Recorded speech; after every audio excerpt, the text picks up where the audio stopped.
Здравствуйте, друзья! С вами Art of Knowledge. Меня зовут Руденко Кристина. И сегодня мы заканчиваем курс Cooking Verbs Part 4.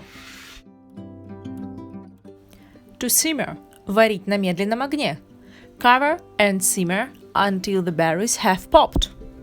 To whisk – взбивать. Stiffly whisk the egg whites.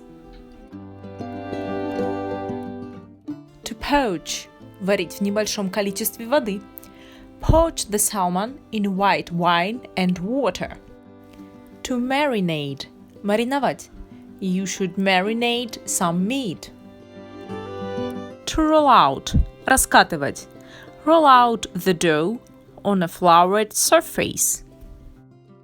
To stir fry – жарить в раскаленном масле, постоянно помешивая. Add a little oil to the pan and stir fry the onions. To flambe – полить спиртом и поджечь. Pour some brandy over it and flambe the thin.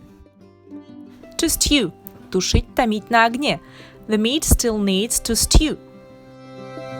Вспомним все глаголы еще раз.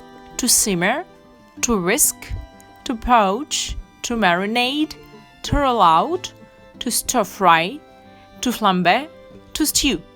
Спасибо, что подписались. See you later!